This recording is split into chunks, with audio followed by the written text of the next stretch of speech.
آپ دیکھ رہے ہیں مسائل کا حل چینل۔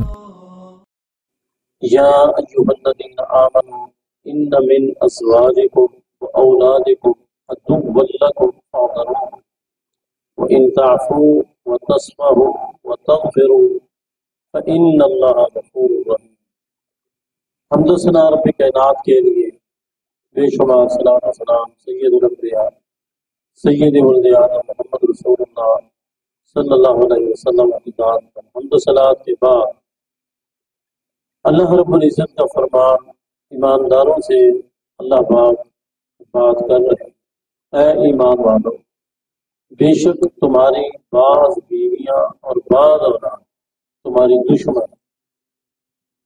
یوں نہیں کہا اللہ پاک نے کہ ساری بیویاں ساری اولاد دشمن ہیں، بلکہ کہا بعض بیویاں، اور یہ بعض کا ترجمہ ہم کہاں سے کر رہے ہیں؟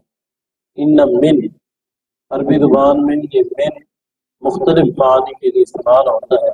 یہاں من تبعیضیہ ہے، اس کا معنی بعض، یعنی کچھ بیویاں اور کچھ اولاد تمہاری دشمن۔ اب دشمن کہہ کر اللہ پاک نے آگے کیا کہا؟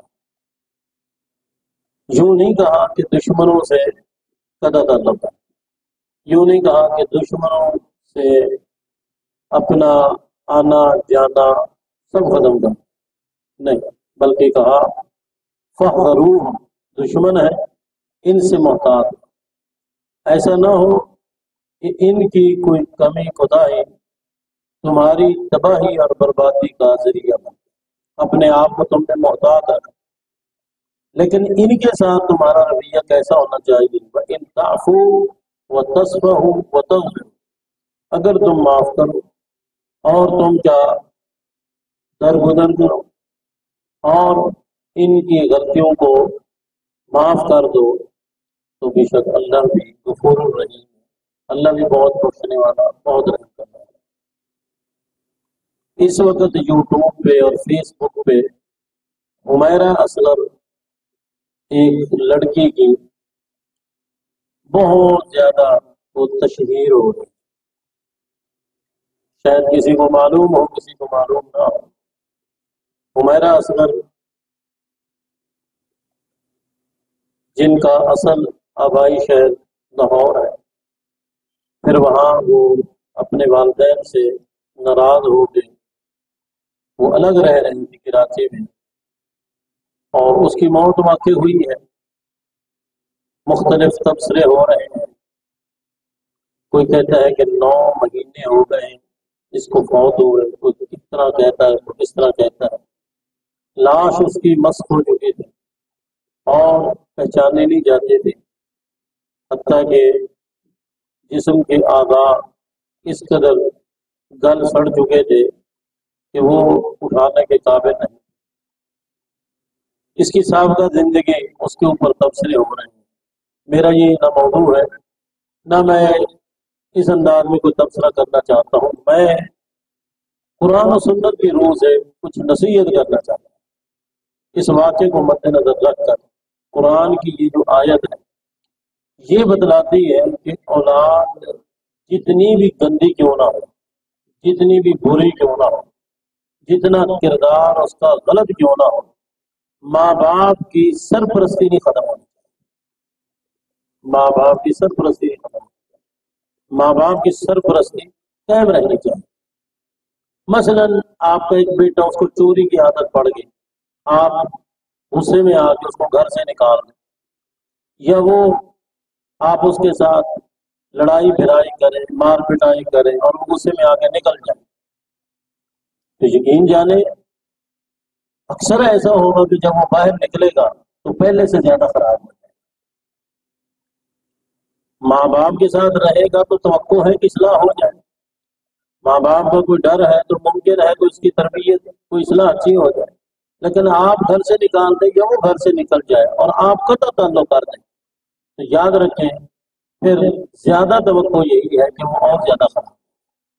اس لیے قرآن نے یہ کہا ہے کہ بعض بیویاں بعض اولاد دشمن ضرور ہیں، لیکن ان دشمنوں سے قطع تعلق نہیں کرنا، ان دشمنوں کی سرپرستی ختم نہیں کرنا، پھر بھی ان سے تعلق جوڑ کے رکھنا ہے، اور درگزر بھی کرنا ہے، سمجھانا بھی ہے، اپنے آپ کو بھی سیف رکھنا ہے اور ان کی اصلاح بھی کرنی۔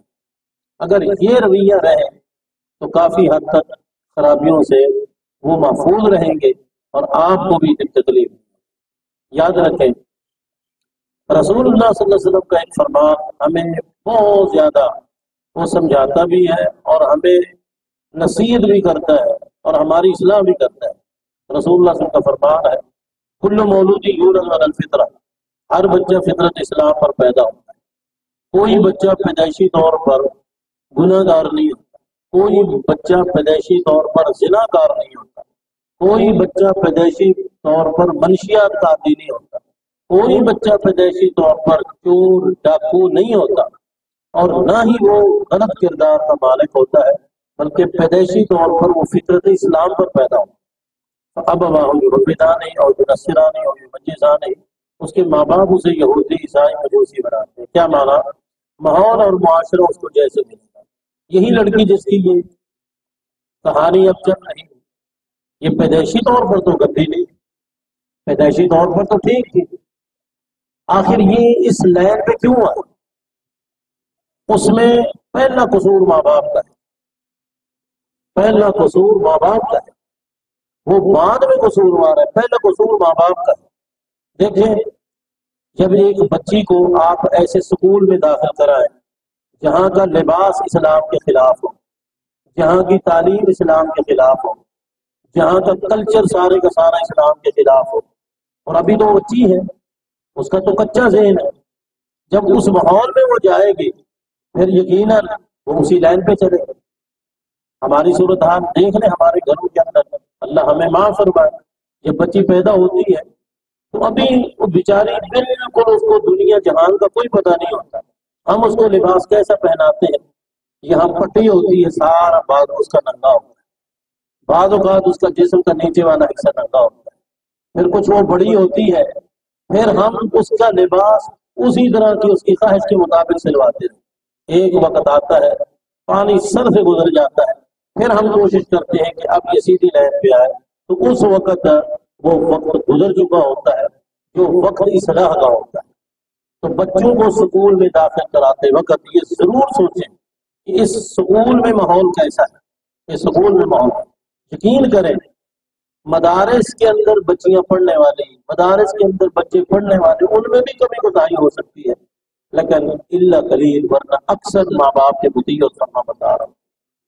اب اس کی صورت حال یہ تھی کہ کئی مہینوں سے یا بلکہ کئی سالوں سے باپ نے اس سے بات یاد رکھیں، اولاد جتنی بھی بری کیوں نہ ہو، ماں باپ کو قطع تعلق نہیں کرنا چاہیے، ماں باپ کو سرپرستی رکھنی چاہیے تاکہ وہ کسی غلط راستے پہ نہ چل پڑے۔ اگر وہ غلط راستے پہ چل رہی ہے تو بھی اس کے ساتھ رابطہ رکھے اور اس کو پیار سے سمجھاتا رہے۔ ایک مثال آپ کے سامنے رکھ کے بات کو ختم کروں۔ یاد رکھیں اولاد نوجوان ہو تو بھی سرپرستی کرو، اولاد شادی شدہ ہو تو بھی سرپرستی کرو۔ یہ نہیں ہے کہ شادی شدہ ہونے کے بعد اولاد کی سرپرستی ختم۔ بیٹیوں والے ہیں، کبھی بھی اپنی زندگی میں اپنے داماد کو اپنی بیٹی کے سامنے اس کی تذلیل، تحقیر اور اس کو برا بھلا نہ کریں۔ اگر آپ یہ رویہ اختیار کریں گے تو یوں سمجھے آپ اپنی بیٹی کا گھر خود برباد کریں۔ داماد کی اصلاح کرنی ہے تو اس کو اکیلے دکھا کے سمجھائیں، بیٹی کے سامنے اس کو گالیاں نہ نکالیں، اس کے ساتھ بدتمیزی نہ کریں، اس کو برا بھلا نہ کریں۔ اس لیے ہمیں کوشش کرنی چاہیے کہ ہم اولاد کی سرپرستی بھی کریں اور اولاد کو سمجھائیں۔ ایک ہمارے اللہ کے ولی تھے، نام نہیں میں لیتا، ان کا بیٹا جو ہے نا وہ خود بڑے اللہ کے ولی تھے، متقی پرہیزگار تھے۔ ایک بیٹا جو ہے وہ غلط محفل میں بیٹھنے کی وجہ سے وہ سگریٹ پینے لگا اور وہ اللہ کا ولی اپنے بیٹے کو سمجھاتا رہا۔ بالآخر جب دیکھا نا کہ بیٹا سامنے بھی نہیں پیتا، چھپ کر پیتا ہے، تو ایک دن وہ اللہ کا ولی خود اپنے ایک شاگرد کو کہنے لگا کہ جاؤ جو اچھی سے اچھی سگریٹ ہو نا، اچھی سے اچھی جو سب سے مہنگی ہو وہ لے آؤ۔ وہ لے آیا، اس کے ہاتھ میں دے اور کہا بیٹا سگریٹ ویسے تو نقصان دیتی ہے لیکن اچھی استعمال کرو گے تو نقصان نہیں ہوگا زیادہ۔